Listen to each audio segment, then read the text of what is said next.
Ousmane Sonko su nekkoon ci ginnaaw jàpp Bougane ñaari gendarme du ñu ñëw témoigner bay décharger Bougane. ci wàllum politique ku ne am na droit faral ku la neex ba tey ku ne am na droit ni Ousmane Sonko ànduma ak moom bëgguma ko bu la neexee sax nga wan waa àdduna bépp ni yow da nga bañ Ousmane Sonko mais loolu utal ko limite ba bul diffamer xam nga li booy bi wax nii du revue de presse du revue des titres dafa ne kaay leen ñu commentaire ci lii mu wax nii sax bu ko journal bindoon dañ ko war a écarter parce que ay contre vérité la ñàkk ànd ak nit ki nag wala bokku leen gis-gis du teye nga laabiro ko d'autant plus nga gis ni nit ki am na soxna am na ay doom tey bu la woowoon tegal la vidéo bi ni la li nga wax nii indi ci firnde nan ngay def da ngay génn mel ni bay di yuuxu porte presse naan Bassirou Diomaye Faye wala Ousmane Sonko ñoo ma woolu la Mara Niass waxoon yéenay wax wala jëf lu leen di dugal kaso xam nga lu tax seen mbañeel ci Ousmane Sonko amatu leen ci maîtrise wala contrôle la ma waxoon rek am ndoy su ma doon wax ni Ousmane Sonko moo yebal nit mu traversé ma mu mbëkk ko ak sama oto da koy wax su ma doon wax ni Ousmane Sonko moo sàcc sama permis de conduire da koy wax Carrière Sen TV su ma doon wax ni Ousmane Sonko moo ma liggéey ba ma tarxis si làmmiñ ba diffamé sax ñu yor suñu sécurité réew moom da koy wax Bougane Gueye li mu def vidéo yaa ngi fi dafa dem tenir tête ay force de l'ordre damay wax ni Bougane Gueye sax dañ ko defal clémence maanaam dañ ko yërëm baal ko mais li mu def nii bu ko keneen defoon ci réew mi wala man wala keneen day ci kaso bi lay deewee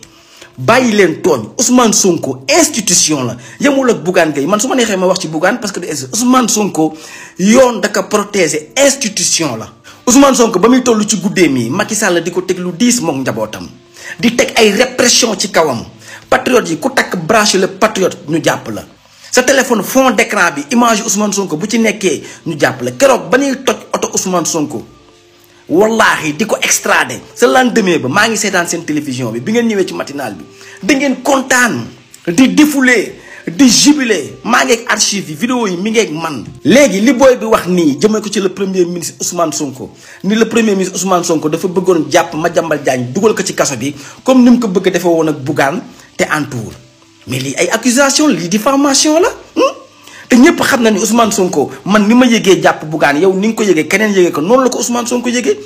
le président Bassirou Diomaye Faye ban ko ci laajee lan la wax na justice def liggéeyam daal di ñaanal Bougane Gueye Dany xoolal Madiambal Diagne accusation yi mu teg ci deru Ousmane Sonko mais lu gën a grave nii man mësuma ko gis dafa mel ni nga dem ci yeneen pays yi nga jël benn président de la République wala benn premier ministre nga koy accuser ni ko yow da nga bokk ci ay organisation yoo xam ne ay terroristes ay djihadistes propos yi Madiambal Diagne tenir yow nan nga ko mën a qualifier lu dul Ousmane Sonko MFDC la bokk maanaam Ousmane Sonko rebelle la lan nga ciy sous-entendre dem sax ba naan dafay tenir ay réunion ak ay Salif Sadio ay guddeeg yooyu nee na am na image yi lan lay wax ni Ousmane Sonko maanaam dafay prôner pour la libération wala l'indépendance de la Casamance ci loolu lay dox accusation yu graaw lii réew moo ko waxoon yow Madiambal Diagne tànkam du laal suuf Ousmane Sonko génn avant wax ni stabilité Sénégal kenn du ko fowee xam nga yenn débat yu sensible yi du nu nangu ngeen koy wax ci place publique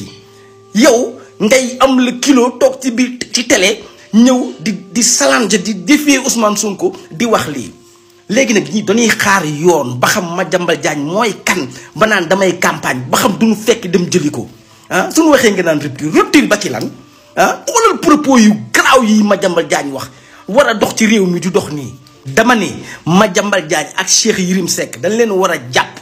dugal leen ci kaso bi parce que kaso mooy seen place bu leen ci bañ dara nan leen waxal rupture amul lu leen manti wax parce que kii ngeen di diffamer Ousmane Sonko c'est le premier ministre du Sénégal